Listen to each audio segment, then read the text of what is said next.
but I am now. Go for it. Every time. I should have like a big giant sticker. Well, it's not as bad as when you interview people for a podcast for an hour and then realize that you forgot to hit the record button the entire time. That's true. That makes things much more awkward. You could make the setting, by the way, just so it starts recording the moment it starts. PS. I know. So anyway, Elon over here, Guy over there, and we are SatoriPrime, as you can see behind us, collectively, that is. And we have started down a journey about 2003 of self-inquiry, personal development, getting interested in anything and everything of how we personally as human beings operate. That took us down infinite amount of rabbit holes. We've spent a better part of probably, I don't know at this point, like $750,000 between seminars, books, coaches, mentors, and everything in between to really dive deep. And it's interesting because it came from love. Like I don't think when we were starting this path, we ever thought that we would be doing what we're doing today.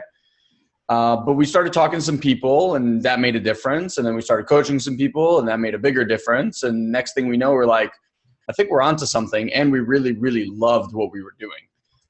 So our game in life became to train people on how to master their humanity. And what that looks like is their ability to live a life of their own design, that they are just being their big self. Like every single one of you on here has had an experience where at one point, it almost feels like you step outside of yourself and you just do something so massive and you kind of look from the side and go, that was me? Our whole thing is, how do we give that to you on call? Like, how do you have that be how you operate all the time? That's what we're really interested in. So we talk about at our live event, we talk about getting into flow states. We talk about what stops you getting into flow states. And we're all about upgrading people's software. It's funny, I just got a new phone. So I got like new operating software and it's amazing when you go even from a phone from like 1 year to the next, how much faster that phone is. You're like, oh, I didn't realize my old phone was slow, but now that I got the new one, I realized how slow it is. And that's really what we do for you internally. So this section that we're doing, the Have It All webinar series, is a lead up to our live event, which is in November. It's in San Diego. This will be our second round. It's November 3rd through the 5th. It's a 2.5-day event. There's an opportunity to join us as a VIP for an extra day, which we can talk about at a later point. And we also have a coaching community called the Have It All Academy, where we coach live one-on-one in a group, not one-on-one, live in a group setting, and we meet every 2 weeks. So we'll give you more information towards the end of the webinar. Yeah, I don't know if there's anyone here from that group. No, but in any event, that's something that we are really, really passionate about. We absolutely love the Academy and our Satorians in there. And this is our way of basically sharing some of that information, the way that it operates with you. And hopefully if this resonates with you, as it did for some of the people already on here, you will find your way to either our live event or our Academy. So the intention of this series, it's going to probably be like an 8 or 10 part series. We haven't quite nailed down exactly how many parts, because when we have these sessions, it like sparks other ideas and we're like, oh, we should add that. But the idea is that we're going to start a series where we go through this type of curriculum. By the way, this is not at all what we talk about at the live event. This is all different information at the live event. We do a lot of exercises. It's very experiential, much more than we can do here. But this is just to give you a taste of how we operate, how we train, what we believe in, and what's possible for you. I'll just tell you that this is our 4th of the series. After the second one, we got emails from people. Neen was actually one of them, and then another gentleman was another one, that just completely transformed their relationships with their dad, Neen with a significant other. Like, it was just monumental shifts. And these are just, we're going to give you practical, what we call practical spirituality. This is just easy to implement and apply, or I should say simple, to implement and apply, not necessarily easy at times, so that you actually get results like now. The idea is get you the wins, right? So that you can keep coming back to the source that got you those wins. And by source, I don't mean us. I mean like source, God, universe, community, whatever you want to call it. And that's really the intention. So today we're going to delve into a new topic. We don't even do this at the live event. So you're going to get this total new information. If you've ever seen there's a piece of this in our Mindfluence course, right? About addictions, yeah. About addictions. Okay. So the idea today and the conversation we're going to have with you, each one of these sessions, we discuss a certain distinction. We're going to share some stuff with you and then really keep this open-ended, ask you guys questions, have you guys respond. As stuff is coming up for you, okay, please drop it either in the Q&A box or the chat box. Like if something's not clear, if something popped up for you, we can bring you out here live. We can personally coach you here. So just keep that in mind. But what we're going to talk about today is why you keep doing the things that you do over and over and over again. Like, why does it seem like no matter what you do, you keep producing the same results over and over and over? Why do you keep putting yourself in the same business situations? Why do you keep putting yourself in the same relationships? Why do you keep going back and forth and eating candy bars? And like, why do you do the things that you do that you're just like, stop it. Mm-hmm. I told you I'm not going to do this again. And then you keep finding yourself doing it over and over and over. So you want to take it over, or you want me to just lay down the groundwork? Why don't you lay down the groundwork, and then I'll start taking them through exercises to start identifying this stuff, and we'll get a little bit deeper into the conversation. So the whole intention of these conversations is not to convince you of anything or make you believe something. In fact, like we invite you to listen newly, right? Mostly we invite from kind of like our opinions. So it's like, what do I agree? Do I disagree? Is this right? Is this wrong? And guys, we get you all have all sorts of backgrounds and mastery in life in different areas, and all that stuff can come here and just make those judgments and assessments about it. We're here to offer a conversation that gives access to something. And what we're really looking for is like a new way of thinking and approaching things that you deal with on a daily basis, but seeing it from a different paradigm. So you have access to a whole new world about how you're being, actions you're taking, and the results that you can get. And when we say like practical spirituality, what we really want to give you access to is how like a performance-based way of being in action that you currently don't have access to. So Elon's going to lay down the groundwork, and then I'm going to start asking you questions so that you can inquire for yourself and gain insights for yourself, right? And again, it's not about convincing or telling you how things are. We're going to be inquiring, and we continue to inquire, just like we hope that you guys will too. Yeah, it's a really good point. Like, you want to think of this whole thing as one big inquiry. There is no right answer. And I'll prove to you how I know that. Because what you believe today, if I asked your 10-year younger self, you would have given me very different beliefs. Now, there might be a few that stick around, right? But ultimately, like, our truths, the thing that we hold so dear, are constantly evolving. And the greatest masters in the world, the more, like Socrates died with the belief that he knew nothing. The greatest teachers and the greatest masters in the world are in a constant state of learning. They are clear that they know nothing. And I mean, I don't know about Guy, I'm sure you can agree with this. Like, it feels like when I started down this path, I thought I found an answer. Mm-hmm. And like the longer I've been on the path, I've realized that I know shit. Like, I really don't know anything. And it's a great, great place to be in the inquiry. So we're going to ask you questions, and you don't have to have the right answer. Just have an answer. Like, whatever it is that came up now, that's your answer for now, mm-hmm. right?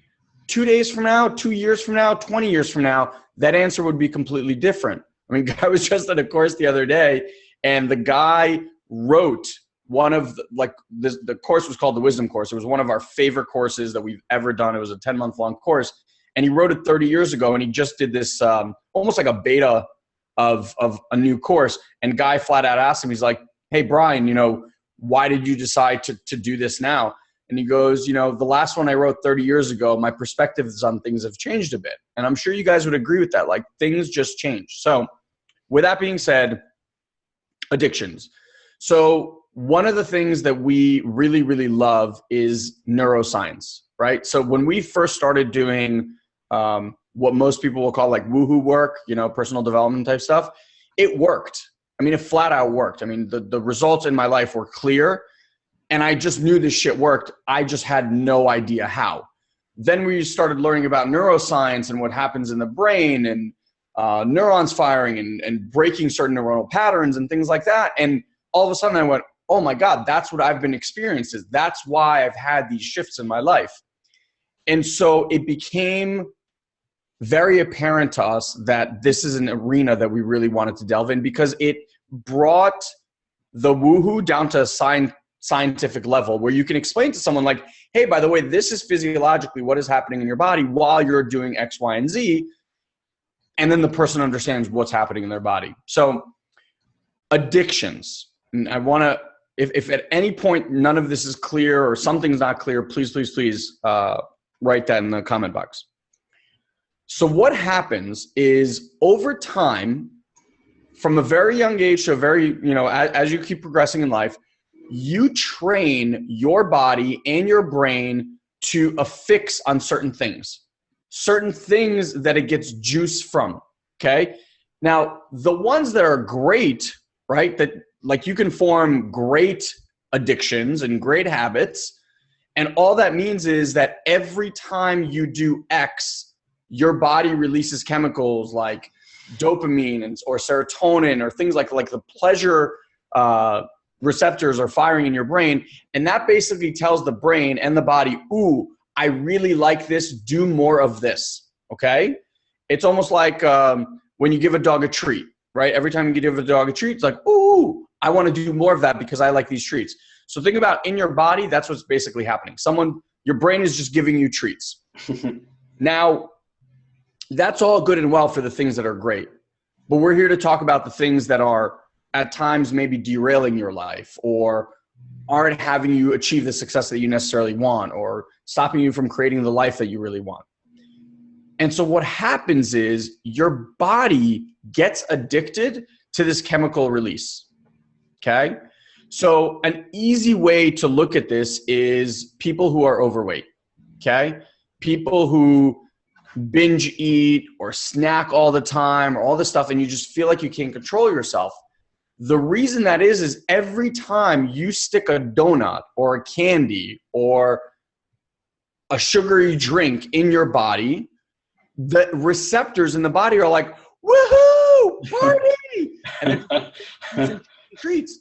The problem is this stuff dissipates after a while, and what you're left with is like this, oh God, why did I do that? I swore I wouldn't do that. But here's where it gets really tricky. Just like an addict to any sort of drug, okay, your body craves that dopamine. It craves that rush. It craves that good feeling. And it will consistently put you into situations that can allow it to gain that rush. So food's a real easy one to see it with. But let's take it a step further. If you find yourself that no matter what in relationships, you end up having cataclysmic explosions, right? Like everything is really, really great for a few months or a year or whatever, and then every relationship ends in just a massive, massive fight. Something to consider, this is not like this is true, but something to consider is that you're addicted to the explosion. That explosion, that fight at the end is what gets you that juice. Your body, I'm sure you don't enjoy it, but in that moment, when it is happening, your body gets that rush. And so what it will do is it will actually create and attract very specific people to your life that it thinks can create this rush experience, that can create this explosion. And this goes for everything. Whether you've had bad success in business time and time again, it's like you get to a certain point of income and then it drops off the cliff. That's because that's the addiction. The gaining it all and then losing it. The gaining it all and losing it. And then you get on this perpetual circle. If you have fights all the time or arguments all the time, that's the addiction. This could be from smoking. This can be from, this could even be from a rush from like making fun of people, right? Like you get off on making fun of people in a harsh way. This could also be just in your relationships. This could be the reason you wake up in the morning feeling sad on every few weeks or something like that. It could be the reason that there's a period of the month where you eat more than another period of the month. It's just all these programmed behaviors in that, I'll kind of give you access to through language, how you can start looking at, deprogramming them. Go ahead. Yeah. So that's really what you want to start investigating. It's like, what are the patterns? This is the question you want to ask yourself. What are patterns in my life that no matter what it is that I've done, it seems to keep going around and around? And like anytime that I think, oh, I'm about to make it out, no, it just goes right back to the same thing. Any one of those loops that you are stuck in, what you want to consider is that there's a physical addiction to that. I don't know if the result is the right word, but to that emotional charge, whatever that emotional charge is. Okay. And that is why you keep doing these things over and over and over. Okay. So that's part one, unless Guy wants to add anything. And before we go on, is everyone clear on that? Because that's really, really important, because the next piece is we're going to talk about how you actually break these addictions. Like, what's the process to break these addictions? And Guy's going to ask you some really poignant questions to start investigating what that process is like. Yeah. Okay. So Neen, awesome. She's saying, yep, that's me, chocolate and arguing with spouse. Absolutely. Look, there's something, Neen, that you get in arguing with your spouse. And once you understand that that's what it is, look, guys, this is a physiological, chemical reaction. You are not even present when this is happening. As soon as that stuff fires, you, real you, big you, whatever, gone. Have you ever seen a child on a tantrum and try to communicate with them, to reason with them, like us adults like to do with kids? Impossible. Impossible. And it's important to understand that you're always getting something out of doing this. Otherwise, you wouldn't do it. Like there's some payoff you're getting from acting this way, being this way, creating these circumstances. All of it is giving you something. Even if your opinion about it is, I don't like it. There's something you're getting out of doing it. Otherwise, you just wouldn't do it. Yeah. Okay. And so what you want to get is, like, in those moments when that rush happens, you're no longer there. You're an innocent bystander you're a passenger in a ride. That's basically at best what's happening. So one of our mentors a long, long time ago, and Neen, this specifically I want to talk to you, is in the moments that you get really heated, right? Like before the argument, this is your body going, ooh, this is going to happen. We're going to have another one of these fights. Let's do this. Right? And it just like flushes the body with chemicals. You're going to feel a rush. Okay. What there is to do is realize that in that moment, there's no conversation that you could have that's ever going to cause the result that you want to happen. Ever. You're hijacked. Your brain is hijacked at this moment. Okay. So one of our mentors said that anytime he got into this place, him and his partner had an agreement that they would go to separate parts of the house, wait till this chemical reaction calms down. And guys, by the way, this can take anywhere from 30 minutes up to 2 hours for this stuff to flush out of your system. So they go to their separate places, and then when they're ready and they're calm, they can come back and actually have a conversation. Now, they laid the groundwork before for this to happen, because I don't know about you, but if you got heated and then your partner got heated and you're like, I'm leaving, and you walk away, that usually doesn't do well. Right? Like the other person just stewing, like, why did you leave me? So you really want to make it like, a known part of the relationship that this is what happens. And when both people understand, it's like, okay, this is not going to go anywhere. I need to go and cool off. I will come back and do whatever, the cool off process that you have is and come back. I'll tell you, yesterday we were on the phone, me, Guy, and Jordan, and I snapped. Like, Guy said something, I absolutely snapped. He called me out on it at the time. I still hijacked, still kept going. Guy was like, I'm going to leave. You guys have this conversation without me. Luckily, Jordan was like, no, do not leave. We stayed on. We kind of like got through it. And then I got into my car and I was driving away and I was like, wow, I was a fucking asshole. Right? Like, it all calmed down and I was like, I'm a fucking asshole. So I called Guy and I was like, dude, I'm really sorry. There was absolutely no reason for me to snap the way I snapped. And it was it. He said what he said, I said what I said, and we're done, like done with it. How many of you guys have that kind of relationship with people in your lives where you will go out and apologize and say that you're wrong for the sake of the relationship? For us, that's like, it's mandatory. Yeah, I know Ole's saying the right thing, and Ole, I'm going to point to that in a minute, how like you already know the argument's coming 10 minutes before because that pattern is so ingrained. You know the signs probably hours before. You're like, all right, so here's what's going to happen. And you're not really doing it consciously, but while it's in the process, you can like see it like a slow moving train wreck coming.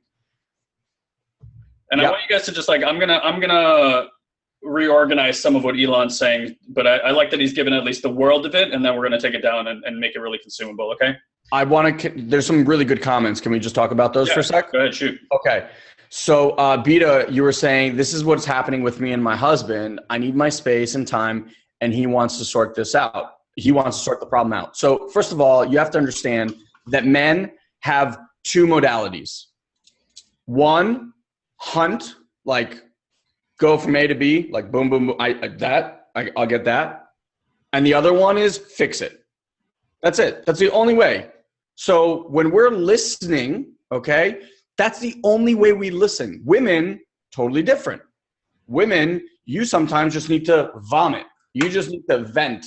Whatever there is for you, you don't want the problem solved. You just need someone to listen, okay? The problem is women look at men as hairy women, and men look at women as hairless men.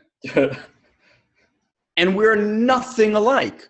So Beta, for you, my question is, have you actually spoken to your husband and told him how you want him to listen, first and foremost? Okay? And this doesn't happen, by the way, while you're in a heightened state of emotion. Yeah, this is way before. This is the groundwork you do before that happens. Exactly. Like the partners I said before, like this is ground rules you set up for the relationship, okay?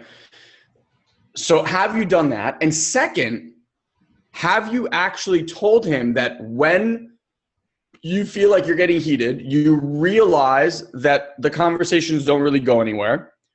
So what you're requesting is that you, in those moments, you guys have like a timeout button, whatever that code word, sign, whatever is, and then you go your separate ways. And you just try that. Again, guys, if these things aren't communicated beforehand, you will never do them when you're in that heightened, crazy state. You're hijacked, okay? So one of you is always, I don't know if you've ever noticed in like arguments, one person is always a little bit more sane, a little bit more, I don't know if sane's the right word, but a little calmer, like a little, the logic brain hasn't shut off just quite yet. So it's really important that you set up these ground rules. So I would highly recommend you do that. So this is just Matthew. I think it's also really common in most relationships that you have one person that wants to handle what's happening immediately and another person that needs time to process. That seems to be extremely common in most relationships. Okay. Yep. Awesome. So you want to keep going or? No. That was it. I just wanted to make sure that I give that to Beta. Okay. So now that you guys, it's not news to anybody, I think, but we wanted to give a picture of the world of it because we're all dealing with relationships, right? Like life is about relationships. It's a relationship to self, relationship to health, relationship to spirit, relationship to your mindset, relationship to your feelings. Like everything can be seen in the world of relationships. So we want to look at and investigate where did you start creating rules for the way that relationships are? Okay. And in all this work, everything pretty much comes back to mom and dad. And some of it goes to and obviously if you have siblings, then siblings play into it also. A really good way to see how you are in a relationship is to actually investigate what you saw your parents doing or didn't do. And it doesn't mean that they actually did do those things or didn't do those things. And that doesn't matter. As long as your experience and memory is that they did or did not do those things, that's your experience, right? And memories are rarely, if ever, related to what actually happened in reality. They're just filtered through a lot of stuff. So that's number one. With siblings, you can often look at and investigate if you're having issues in your relationships with friends or peers, stuff like that. It's a really good place to go look and investigate what was your relationship there, what rules did you create, how was the world for you at XYZ, okay? So if you have a pen and paper, then I want you to at least pull that out right now and just jot down a few notes, because when this webinar is over, I'm gonna invite you to do this quick 5-10 minute exercise with yourself. If you did on the webinar right now, you're just gonna stop paying attention. So, let's have an inquiry. You can think about these things right now, but I would really recommend that you write them down, okay? So in the world that Elon's talking about these addictions that just seem to keep coming back, the access point is to look at what are you making wrong, okay? Humans have two things that are seem to be innate for everybody. Is number one, for us, it's critical to look good. And I just don't mean like physically look good. I mean like the way that the people around you see us. We're so self-absorbed that when we walk down the street and we're playing some really cool music and we have that strut going, you literally think everybody's watching you when nobody's watching you. Nobody cares. That's in your own world, right? They're all too in their own world. Exactly. And everyone's doing the same thing, thinking that everybody can like somehow perceive what they're thinking and how they're seeing the world and all this kind of stuff. It's a phenomenon of thinking, okay? So two things that are really important to us is number one is looking good. And the way you can validate this is when you walk down the street and you trip over a crack that's not actually there. That's the reason you turn around and blame the sidewalk for making you trip, even though you just had a lapse in presence and you tripped, right? You're always looking to blame something for the experience you're having. And then the second one is, outside of looking good, is we're obsessed with being right about everything. So we collect a lot of information because we think if we just have enough information, we could be right about a lot of stuff, which in turn makes everybody else wrong, by the way. So a really good place to investigate is what are you making wrong, because this is what you want to remind yourself is whatever you're making wrong is going to keep coming back to you, like over and over again. That's why if you keep making your spouse wrong about something, have you ever noticed that issue, your spouse never seems to like have a breakthrough in that area? Like that's the same issue you see over and over again. Like, oh, he doesn't pick up his socks, or like, oh, he doesn't throw out the trash, or, she's never listening to me or never giving me credit or whatever it is. You're making that wrong. The issue just keeps coming back over and over again. Okay. So that's really important to note. Here's things you might say to yourself, by the way, about things you're making wrong. Like, I can't, they can't, he can't, she can't, I won't, he can't, I won't, she won't, he won't. So like, I can't, I won't. And something you might say to yourself is some version of like, I'm not good enough. Some of us say like, I'm stupid, or like, I don't have the talent. You might verbalize it in different ways, but at its essence is some variation of I'm not good enough. These are all things that you're making yourself wrong or them wrong for. And whatever it is that you're making wrong for, that's where this looping experience keeps coming in that never seems to solve itself, okay?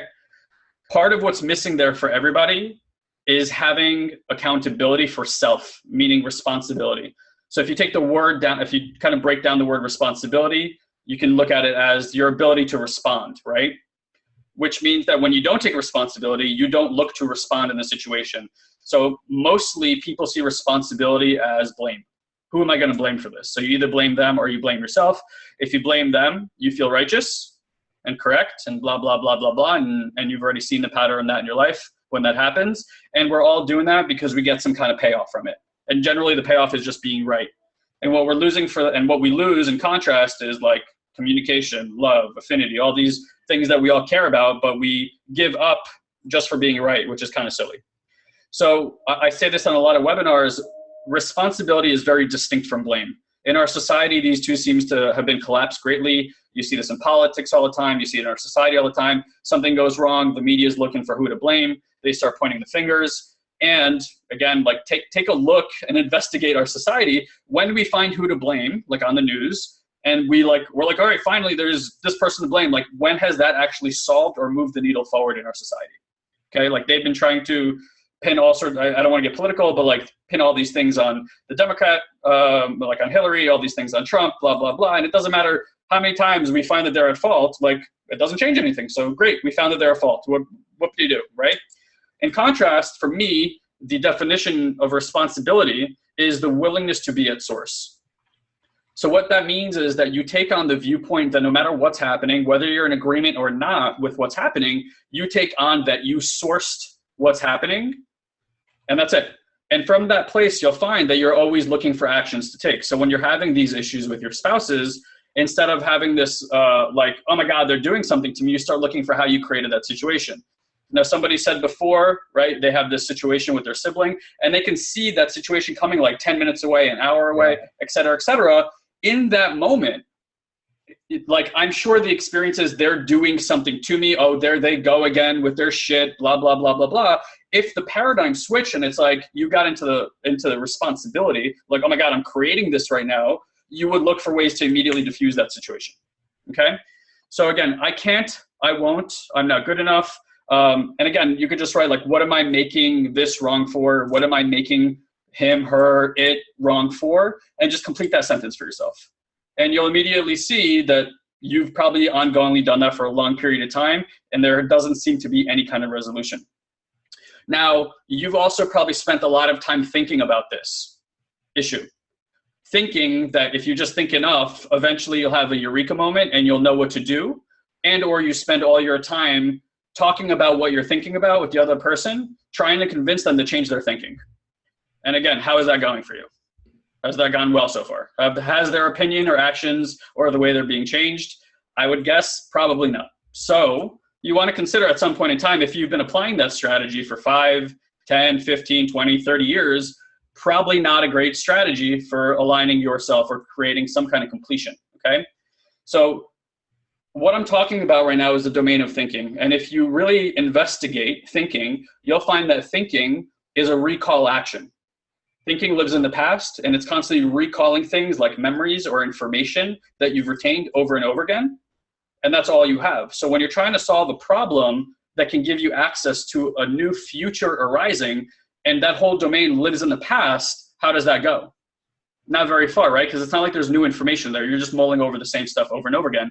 If you've ever been kept up at night with your voice looping, you'll find that it just kind of says the same thing over and over again, and that's why you can't fall asleep.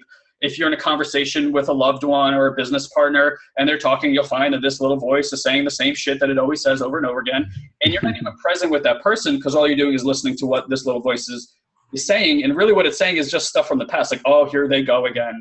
Oh my God, I can't believe they're doing this again. Oh my God, this is happening to me again, right? Like all that kind of stuff. So there's very limited access in the domain of thinking in terms of using thought to actually create breakthrough experiences in your own life and in your relationships with others, okay? So where you can go to work, and the phenomenon we're gonna start talking about is communication, right? Getting in communication. And in that domain, if you get in communication, the phenomenon of communication is that it's a generative type of action, and it has disappearance. So those are the two sides of it. It can make things disappear and it can generate things, okay? So Elon used a really good example, like on that call we had yesterday, right? So something happened, he got triggered, some like past, and that's literally what he said. He said like, you always do this. Like he recalled something from the past, and he was just right there with like all this make wrong about it. Mm-hmm. And that's it, got emotionally charged, kind of like let me have it because his automation took in. I was aware of that and I just didn't want to be there for it. So my automatic response is, all right, well, I'm going to get the fuck out of here. But whatever, we held it together long enough to finish that conversation. And then when it like subsided, what becomes available is communication again. Now, if Elon hadn't called me to take responsibility for what he did, that's like, let's sweep it under the rug. And if enough time passes, there won't be an impact on the relationship. And again, I want you to look into your own life and inquire when you've done that and pretended like something didn't happen and you sweep it under the rug. Does that issue seem to resolve itself, or does it just pop up in a lot of different ways? And I would imagine that if you've had one of those like epic fights with your spouse that lasts like a few hours and you're like in the middle of the fight and suddenly this little voice kicks in and you're like, I don't even know what the hell we're fighting about anymore, right? I assert that what you're fighting about is not what you're fighting about. It's that thing that's unresolved. And it's unresolved because no one's communicating clearly about that issue, and they're making it about everything else because you're too scared to actually say that thing that would have this disappear, right? Yep. So Elon called me and got in communication and just took responsibility for what he needed to take responsibility for, and that's it. We move on, right? Like, and there really is like a release of tension in that space, and now there's all this new space to keep creating into the future. Otherwise, we'd be trying to build on top of that all the time. And trying to build on top of that is like basically putting whipped cream on a shit pie. I don't care how much whipped cream you put on a shit pie, it's still going to taste like shit. Until you actually do the work to make the poop disappear, it's not going to taste very good, and you're really not going to taste the whipped cream. So communication, getting in communication, is like doing the work to clean up the poo so that the whipped cream tastes really good all by itself. Okay, I'm sure that illustrated it really, really well for all you guys. For the rest of your life, took in one direction. Yeah, for the rest of your life, you'll have an analogy of poo pie every time you're in a fight. You'll be like, stop putting whipped cream on a poo pie. Okay. All right. So now let's roll it back, because everything that you learned mostly in your life happened between about the age of 2 to about 7, and most of it a lot earlier.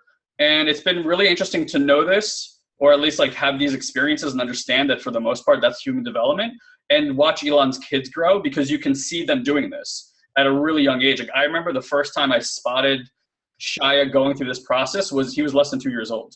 And I was like, wow, this stuff starts early.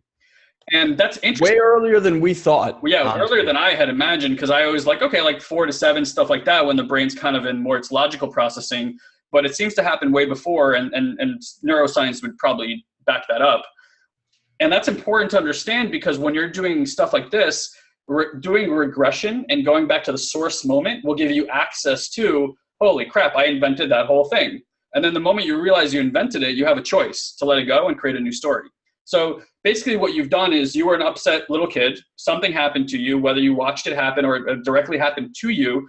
You had this upset moment. And when we get upset, what we start doing is going directly to survival mode. Because that brain activity that Elon's talking about is the reptilian brain activating, right, which sits behind your conscious mind, and it actually overrides the programming of the conscious mind, and you go right into fight or flight, and all those responses are to deal with survival.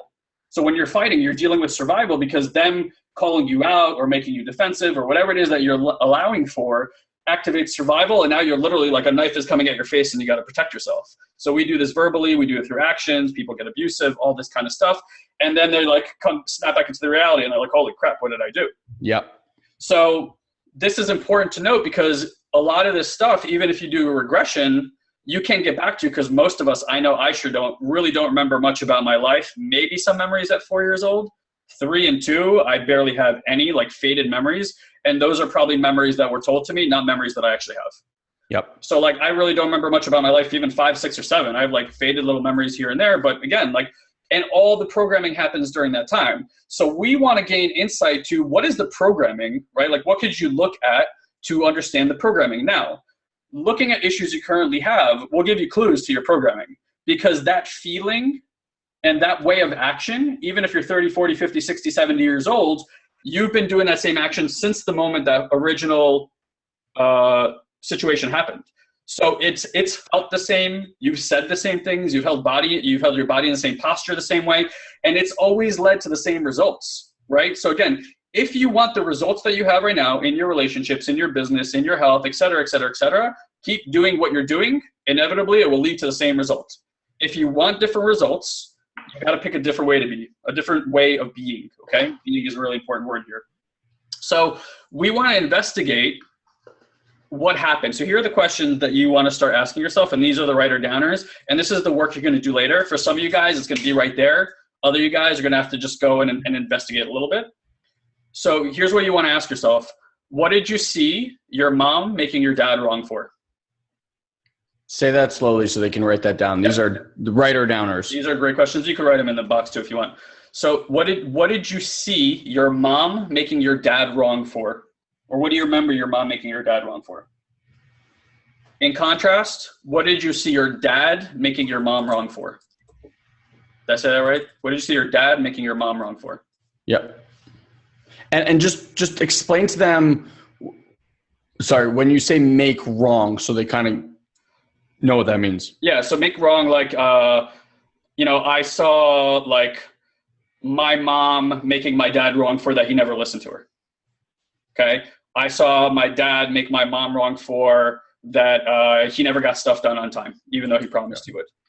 Or like he worked all the time and never took care of the kid. It could be like you saw your father making your mom feel stupid or lonely or all these kind of stuff. Okay. So those are the two questions. Now you want to think about growing up. What was your experience that people made you wrong for? Like, so if you were in school or even later, even in your job right now or with your spouse, there's something that you feel continuously that people are making you wrong for. And broski, just, I have 20 to 25 minutes before I got to do a hard stop. Okay. Yeah. We'll finish this up and then we'll kind of move on. Okay. So what is your experience that people make you wrong for? And now you want to look out into the world and you want to look at what do you make people wrong for? Do you make them wrong for being stupid, for working too slow, for being too angry, et cetera, et cetera, et cetera. And you got to get like honest with yourself, right? Like you got to get in the mud with yourself and get really honest, because most of us think we're like pristine little angels that couldn't possibly make anybody wrong for, but you're walking around all day long judging every single person you see and being like, what an idiot, or this person cut me off, what an asshole, right? Like all that stuff. There's some conversation that led to that conclusion that they're an asshole. Like what's underneath the surface of that, and you got to get really honest with yourself. Okay. So the way that it kind of seems to operate, and by the way, these questions are a really good way to investigate your personal identity. These are questions to look at. How did I form my identity? What is my identity? So like identify the identity is basically what we're looking for. Now, we're not asking these questions so that you can dismantle your identity or change it or fix it, because there's nothing to change or fix. That's just your identity. Guess what? You're stuck with it. There's no transformation happening there. What we're looking for is to start noticing it, because mostly we're all walking around so unconscious that we're not actually noticing our identity doing what our identity does, and we let it run amok. And there's something that's available when you start shining a light on the identity. By the way, part of the design and function of the identity is to be hidden from your view. So for instance, like what you see people make yourself, what people make you wrong for, the way we respond to it is, I'm not that way. And that response hides from your view that you really are. So for instance, in my life growing up, for many times, I have been accused of having a short fuse many, many times. Now that accusation often leads me to having a short fuse, because I immediately get into defensive mode that I am not that way. And I want to prove that I'm not that way. And I prove that by having a short fuse. I prove that. It's not a great way to prove that you don't have a short fuse, right? And I say to myself, well, I'm not that way. You're an asshole for like even bringing that up. And deep down, here's the truth. We know that we really are that way. And we don't deal with that. And we make it wrong. And then we make everybody else wrong for it. And this is the design of the identity, so the identity doesn't get found out. Okay? And our response to it is how we make the world wrong. So they're stupid, they're ignorant, they're hurtful, whatever it is that you say about them is your justification for not seeing how you show up in life. Okay? Now, the thing between your mom and your dad is a structure of basically like your worldview. So you either adopted the way that they were, or you rebelled against it and you went to the opposite side of the coin. But pretty much it leads to the same results. So you'll see this with a lot of successful people. If mom made dad wrong for being poor and not having money, you will probably be like, I'm going to be so successful, because you don't want to be made wrong about not having money. And a lot of people with that kind of story end up being mega successful around money, but they're miserable everywhere else in their life, because in their worldview, their identity created that money equals love. And then they find out that that's not true. And then they struggle with that, right? So you really or they don't find out that it's true and they live their entire lives that way. Right. So here's what there really is to do with this information. It's like a lot of you guys might have like big aha moments about how you are by doing this exercise. And it probably will take you a whole 5 to 10 minutes to do this, okay? Here's what I want you to imagine. You know that fish from Finding Nemo? Or you've seen this fish, like in the deep, dark water, there's this fish that has this like thing that comes out here and a little light out in front of it. In Finding Nemo, they have a whole scene where they see a light and she's playing with it, and then they start swimming around, and this thing is trying to eat them. I don't know the name of that fish. I should probably find out. But that light is that fish's bait, right? And this fish's design is to eat whatever gets attracted by that bait, right? We are exactly the same way. We put out the bait. They take the bait, and then our identity goes and starts going crazy. Now we're addicted to the identity. I think it's called anglerfish, by the way. Anglerfish. That sounds about right. So we're constantly in the process of doing that with people. So a good way to see this is like if you walk into like a room with a lot of people, like a party, you can sniff out those people. You know exactly who to talk to bait them into your identity so you can do your shtick. And this is like an ongoing thing that happens all the time. And it's not like you have one bait. You have a lot of different strategies for baiting people into your identity. And like Elon said, you're so addicted to this thing that it just becomes the way things are. And you conclude that you know how you are, you conclude that you know how they are, and you conclude that you know how the world is. And you walk around as if you know everything there is to know about everything, and then you stop learning anything about the way the world is. And here's the funny part. So there's studies right now that show your average human being has 5 best friends, okay? Let's multiply that by 10 and say there's 50 really close people to you in your entire life, by the way. That's what the study's about. And let's say you're exposed to another 50, 100, a few more 100 people. There's 7.3 billion people, I think, on the planet. If we did the ratios on how many people that is that you're actively exposed to in any deep, meaningful way, let's say it's a few hundred people, that's like 0.0000000, lots of zeros, and a 1% of the entire world.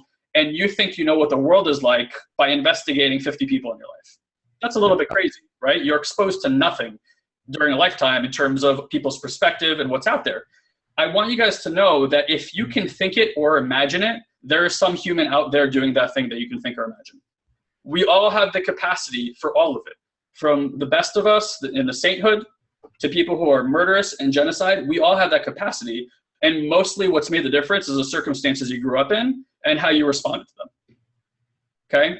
So again, there's nothing to do about fixing your identity, but it's really helpful to see how it is that you bait people. Again, I'll use that example where, I don't remember who said that, but about like the 10 minutes before, knowing what's coming, that's the bait. Whatever happened before that, that's you looking at the bait going, I know what's coming next. And then the identity attacks, okay? And inside that world, what you lose is what could have been possible. So here's something to inquire about, because this is what this kind of education has at least led me into the inquiry of. If everything can be resolved inside the domain of communication, and I truly believe that that's so, and there could be a time in my life where that's an expanded thing, but in the most simplistic form, I believe everything can be handled in communication. No matter how bad you fuck it up with somebody, in the world of communication, you can get it handled, okay? If you properly know how to actually communicate to people. And just to clarify that might not mean like you have one conversation and it's over. That might mean that you need to have 12 conversations. But that continuous conversation, that continuous communication, you could literally, I mean, I've seen people alter the most heinous things that you can imagine were corrected when they got into communication. Absolutely. So again, you're looking for clues right now into how it is that you set off this chain reaction, because all you guys already know the results of this chain reaction. And if you don't like the results you're getting, guess what? That chain reaction is going to lead you to the same results over and over again. So there's 2 domains you can look at and where you can alter this a little bit. And one is in your listening, and the other one's in your in your speaking, right? In your communication. So these are 2 different language patterns that we use. Most people are terrible listeners because they don't know that you need to be trained in listening. They just think that it's like a passive thing that you do, so they don't listen. Your average person is not listening. They're waiting for their turn to talk. And they're not even waiting for their turn to talk. What they're really listening to is not the person who's saying anything. They're listening to all their assessments about what's being said, and then they're waiting for their turn to talk, which basically means they're having a conversation with themselves. The other person is just there for show. You know, just so you can like throw up your bullshit on them and convince them and manipulate them and do all these things that we do. And I know those are strong words, but it's like we're all in this habit of trying to convince everybody to see the world from our perspective, even though there are 7.3 billion perspectives, none of which are really invalid, but we try to invalidate each other all the time, okay? So imagine if you could step into a conversation without thinking, without the recall process that we normally do, without bringing all your past and judgments and assessments into every conversation, and you sat there and played with the space of bringing nothing into the listening. And I assert that what you may find if you do this is that there will be a space for rediscovery for you and for them. You'll see them newly, and they'll be able to self-discover all sorts of things about you and about the way things are if you're able to bring nothing to the conversation. Now, this also means that if somebody says something, like, if you have like an ex-boyfriend that you hate and you're with like in a new relationship, and the moment that next guy says something that sounded like what the ex-boyfriend says, your brain goes, oh shit, here we go again. And now what happens is you bring that past into the present and you listen to everything through that filter, and they sound exactly like the last person, even though they're nothing like the last person. And that's why people go, how come I keep ending up with the same guy? Or how come I keep ending up with the same boss? Or how come blah, blah, blah, blah, blah? Or how come, like somebody wrote about quitting smoking cigarettes? You're bringing a filter into your listening all the time, and you keep getting the same information over and over again. That's what's happening, okay? Same thing with your speaking. Could you bring nothing to the conversation? Meaning, could you not wait for your turn to talk? Could you turn off the little voice in your head that's having assessment? And could you really be present with somebody in a meaningful way? So instead of you waiting for your turn to talk, you just let the space give you what to say. This is a lot more similar to dancing, right? Like when you're dancing, you could have like a set moves and patterns, or you could just kind of like freestyle dance with your partner. We're kind of talking about the freestyle dance. Like you let the motion and the moment kind of determine what the motion is going to be. Okay. So these are just some things that we want you guys to play with. If you're in our SatoriPrime business and mindset group, we would love to hear feedback on what's opening up for you, what insights. And again, guys, right now it's not about fixing or healing anything. In fact, if you try to fix something, what you're going to do is you're going to lean towards more, better, different. And what you're going to get is more, better, different of the same results. So if you want to write that down, fixing leads to more, better, different. And all you get is more, better, different of the same results. Okay. We really want to open you up to start looking at not what you're doing, but that there's alternate ways to be, like being. And that's a completely different domain to look at, being versus doing. And inside the world of being, a question to ask yourself is, when you're in these situations, what was missing that if it was present, it would make a difference? And you want to answer that question in the way that you were being. So if you like brought to the conversation with your spouse, like I was being judgmental, judgment leads to that result, because you take actions that a judgmental takes, you get the results a judgmental person gets, right? So what might be missing in that moment is like play, like being playful. And if you're being playful, like imagine being playful with your husband, like what kind of result would you get, right? Like a completely different thing. And I'm sorry I keep saying husband, like there's something wrong with the ladies. This goes both ways. Okay? I apologize for that. I'm just like a man. No, clearly. From a man's world. All right, so I think that kind of gives the world of it. Do you guys have any insights, anything that's opened up for you, around this conversation already? By the way, Gina, so like I could say I was a smoker, but I was a smoker too. And I have those urges all the time, but so one of the things that when you start looking at where you can be held accountable, so like you want to be held accountable then for that new way of being. And something that's so critical for all of us is to have a committed listener. Okay. This is so important. So like Elon and I are committed listeners for each other. We're always aware of what the other person is creating and what they're committed to, and we hold them accountable for that. So like Elon and I are committed to having an amazing relationship and partnership in everything that we do. When it doesn't show up that way, and if it doesn't work between us, we'll create another committed listener that can hold us accountable for what we say that we want. Humans, for the most part, don't hold themselves accountable for anything. I know very few people that are are good at self-accountability, if that's a word at all. Personal accountability, let's say that. Okay, so you want to have what's called a committed listener. You want to create this new way of being with somebody that can hold you accountable for it. Okay, so anything about any of this, guys? You hate this, you love this, this is interesting, go F yourself, your identity's flaring up, you want to throw me off a bridge, like anything, it really doesn't matter. Gina, can you tell Gina the book that made a difference for you? Yeah, Gina, there's a book called The Easy Way to Stop Smoking. And it fundamentally uses a lot of the things that we're talking about to shift consciousness around smoking. Because smoking is just I'm a smoker is a way of looking at things. It's a conversation. Most people who try to quit smoking use willpower. Most people who try to achieve anything use willpower. How does that go? Like never that well, right? So that book will alter your paradigm in such a way that when you look at a smoker, you'll feel nothing but pity for them. Because I know when I first stopped smoking, I would look at them and I would just feel jealous that they were smoking, and I was sitting here going, well, I'm not going to give myself one. It's like looking at a piece of cake and not being able to eat it. So if you change the conversation about smokers, like you start feeling pity for people because you see the trap that they're in, it's very natural not to want a cigarette. Okay. Okay, cool. So you guys are, welcome to keep sounding off as we go through this. Because of, I don't want to extend this webinar into a marathon. I want to just at least leave you with this. If you have any questions about anything that I just proposed, offered, etc., you want clarity, please let us know. The other thing that we want to do is we want to invite you to at least take a look at what we have coming up right now, okay? So let me put this on the screen while I'm communicating this.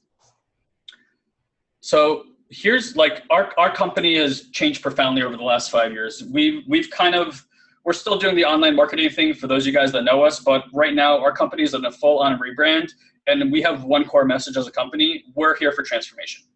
We're here for personal development. We're here to empower people, and that means in your relationships, in your business, in your health. We believe that you can live life at every level at a 10.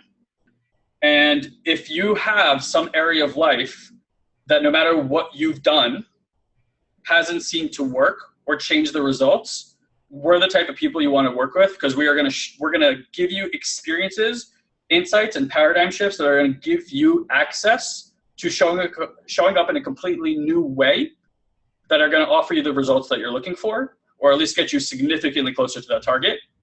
And anybody who's been in our coaching group, and if you've watched the testimonials, and you can on that page, you're going to see people having radical shifts in the way that they're showing up in life and the results that they're getting because they're accessing these kind of distinctions. And we show them how to go use these tools to make immediate transformations in the areas of life that matter to them, okay? So right now, we have a live event coming up in November. A few of you guys on here are coming already. I know Mark and Gina are coming to the event. You can check it out at youwillhaveitall.com/live. For those of you guys who are on this webinar right now, there's a few bonuses that you need to know about. Number one is we have our Mindfluence course. That's a at-home course that goes through 10 extremely life-altering and valuable distinctions, and we use those ongoingly in our training. It also gives you access to 2 bonus exercises that you can do that will like literally shift things like that for you in terms of your relationships. And there's a live talk that Elon and I did a few years back in Dallas. It's a really powerful exercise also. That comes the moment that you reserve your seat. We have 5 more seats left available for a 4-hour private training. So on November 3rd, when the event starts, the official start time is 6 p.m. But from 2 to 6, we're doing a 4-hour private pre-training session with myself and Elon. And that's going to be a small group of about 20 people. And we're going to do literally private training and private coaching. And Elon and I are working on what that's going to be, but that'll be completely different than anything happens at the event. And only, it's kind of like our fast action bonus, whatever. Sorry, I'm terrible at these fucking sales pitches. It's like, here's the information, right? So we have about 5 more seats available for that currently. Here's what you got to know about the event. The tickets are actually free. Okay. So the tickets are free for you. Here's what it means. So if you want to reserve a seat for just yourself, it's $297. If you want to reserve it for 2, it's even cheaper. It's $500. So $250 a ticket. As long as you attend the event and complete the course within 7 days, we are going to refund you that cost back. It will be at no cost to you. So we're going to just take like your information, we'll PayPal you the money, and literally the ticket is free. So we're having to take money because we can't have an open-ended forum where we don't know how many people are showing up. Also, we know that if you have something at stake, you're going to pay. You're going to pay attention. If it was just a free ticket, you're going to be like, all right, whatever, I'm here, blah, blah, blah. It's important to have something at stake. That's how a proper game is played. And our event is there for you to play, like literally have the experience of play, but play in your life so that you can alter the results that you're getting, okay? We did an event in February. It was incredible. People had just like life-altering experiences. And that whole event was a day and a half. Literally, it was really one long day with like a preview day beforehand. We're doing 2.5 full days here. So that means exercises, that means like coaching, bringing you up and actually doing direct coaching with you, all sorts of really, really amazing things. Like it's going to be ultra valuable. Elon and I have been training and coaching in human development with ourselves for roughly 28 years collectively. We've been actively coaching people for 10 years. So as you can see, all these things I'm telling you are not coming off a notepad. I can deliver them in the way that I'm delivering them because I live these things and I see them at the effect. And I've been teaching and coaching people and these principles for a long time, watching people get amazing results in their life. And so you're not coming from people who like read The Power of Now and we're regurgitating The Power of Now. Like this is stuff we actively use in our business, in our relationships. And if you guys know how we live our lives, I'm telling you right now, the access for these amazing lives that we live is this kind of work. It will open up a whole new world for you. I guarantee it. Okay? If you have any questions at all about the event, payments, etc., up top, you can contact Jordan. She's our operations manager. Please write down her name because people get it wrong all the time. They think it's Jordan, and it's not Jordan. It's Jordan, Jordanne at SatoriPrime.com. Any question you have about the event, shoot it to her. If we need to get involved, we'll deal with it personally, and that's it. We can get it handled. Again, youwillhaveitall.com/live. Okay? That's the first thing. Number 2, if for any reason you know that November 3rd, 4th, and 5th doesn't work for you, you can't come to San Diego, you think you don't have enough money or enough time, which by the way, I think are absolutely bullshit excuses not to come. Like if you want to break through in time and money, this is your opportunity to do that. Buying a ticket to something is you saying yes to a new future. It's just like when you buy a ticket to go on vacation. Even though that thing is happening out there in the future, you start taking actions consistent with that future that's coming. So all you guys know, if you're going to go to some like resort or some beachfront property, blah, blah, blah, blah, blah, that you're going to be sitting in a bathing suit a long period of time, guess what? The moment you buy that ticket, you start heading to the gym a whole lot more. You go buy the clothes, you go do this, you go do that, right? Like you want to look as sexy as possible when you get to the beach.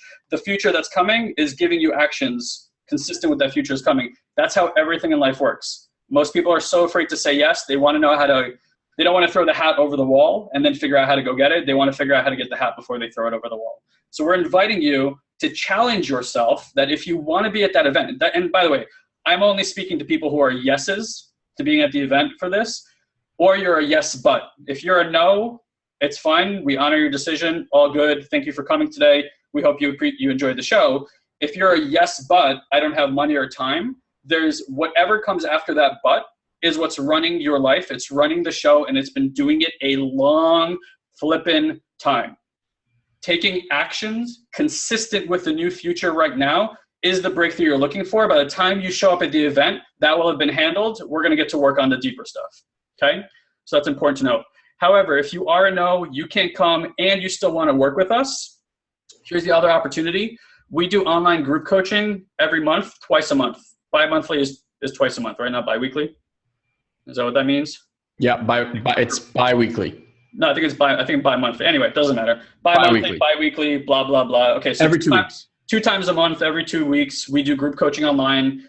We talk about these kind of distinctions. We give you exercises. We've done now 22 sessions since the beginning, since towards the end of last year. People in our group are like freaking hair on fire lit. So if you go to youwillhaveitall.com, there's actually another presentation that we did a few months back to give you more information about that. That one's an exercise in fear. You can go through that if you want. If you know that you want to become part of our coaching community, for you guys today and you guys today only, it's $197 a month to be part of that community. You can even save $100 off your first month. You can basically get 5 hours of coaching from us for $97. That's absurd. Just so you guys know, Elon and I coach people for $50,000 a year. You can break down what that costs per hour. So, there's about $1,500 to $2,000 per hour is what we get paid for one-on-one coaching. So to come get coaching from us for $197 per month is ridiculous, but we love the group coaching. It's actually one of our favorite things to do. I look forward to it the most. Elon does too. We just had a meeting 2 days ago. So our next meeting will be August 30th. And again, if you go to youwillhaveitall.com and you go to the checkout page, you can type in Satori coaching in the promo code box, and that'll bring you down to $97 for the first month. And if you don't like it, I think that's chump change to give up. And then if you do, you'll continue the membership at $197. Got that all out there. All right. So is there any questions about anything that we discussed today? Whether that is about anything we talked about today, anything about the live event. And broski, I got to get out of here in literally like 2 minutes. So I'm going to leave soon, but I want to just So there's one question in here from Anonymous that I think is a really good one. I don't know who Anonymous is. So in the scenario of being in an argument and me deciding to purely listen while the other person talks, what if they're totally in their ego and you can see that they're lost in the height of the emotions and not saying anything productive? What can I do in that situation? Should I go? There's not much you can do, right? If your perception is you're going to change somebody, well, especially in that state, you're not going to do anything to provide value. My inclination is do the work on yourself. Okay. A lot of people, like we say this in our group coaching all the time to them. We say, guys, you chose this journey. Your family, your friends, if they're not into this conversation, they didn't make this choice. That's like saying you chose to eat chocolate cake and you're going to make other people wrong for not eating chocolate cake. Right. So if you're going to do work on yourself. Wayne Dyer has this line: when you change the way you look at things, the things you look at change. We're here to give you access to new paradigm perspectives. When you do that, the world around you, I'm not joking, will physically take on different shape and form. I'm saying like colors may change, like your physical eyes may perceive the world differently. I know because it's happened to me. And then the way that you'll respond to them will change because you will have changed your perspective and they will naturally show up in a new way. If your impression is you're going to learn how to do work so you can do work on them, they're going to freaking hate you. That's pretty much what's going to happen. They're going to get way more defensive about the way they are. And the more defensive people get, the more they believe in what they already believe in. All right, here's the analogy. Ready? Shoot. In order for that person to stay activated, they need a partner. They need resistance, okay? So usually in an argument, it's like this, two people pushing each other this way and this way. Once this leaves, this person gets disarmed. They almost like wibbly wobbly. Next time you go to lunch or dinner or whatever, you're hanging out with your friend that loves to argue with you all the time. Okay? Try this. When they say something, you just go, you know what? You're 100% right. See how that conversation goes. They will be flustered. They have no idea what to do because what they're waiting for, like they throw it out there and what they're waiting for is for you to jump back. Bro, if you got to go, go. Yep. And when you don't give them that, they have nothing. They don't know what else to do. And that creates space. And in that space, something new can happen. So to whoever asked that question, what I would tell you is this: just listen. When Guy talks about like do the work internally, it's can you be with them being that way? Right? Like for example, when my kid is having a tantrum, if I keep at him or her, I'm just making it worse. Right? Like if I try to reason and like do all these things, they're hijacked, they're gone. Everything that I'm doing is going to make it worse. So the work is done here. It's like, what space can you be?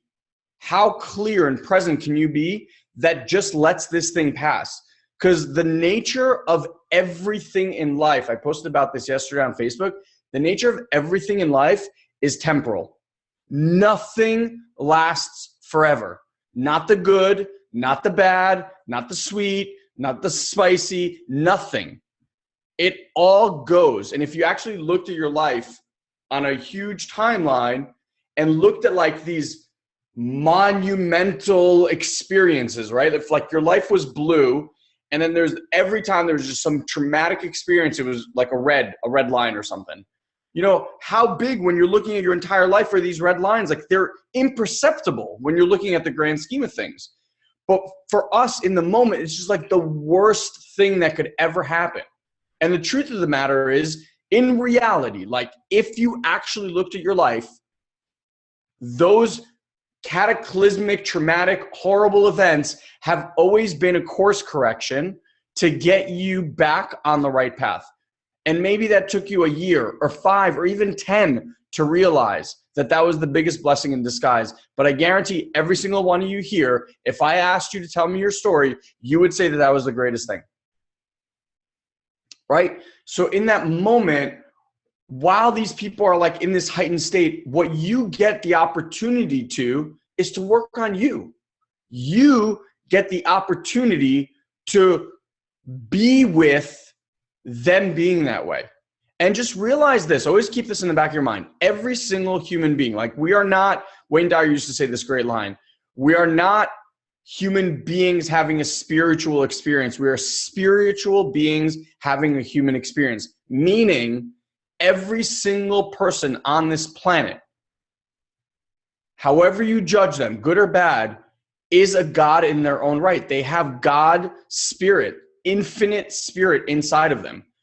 The difference is we're all on just like different parts of our journey, right? Some are newer souls, some are older souls, some are on their path to enlightenment. Others are just, doing the normal thing. And I love this line from the Bible. I'm not religious at all, but they know not what they do is one of my favorite lines. Like, people just do dumb shit sometimes. You are one of them. I am 100% one of them. I do plenty of dumb shit. None of us are perfect. So if you come at it like someone should be some way because that's your perception of how someone should be, how the fuck do you know that that's how they should be? How about they should be exactly how they're being right now? And the second you get that, and the second you stop arguing with, right, that gives them space. And in that space, they calm down. I have a friend that just argues all the time.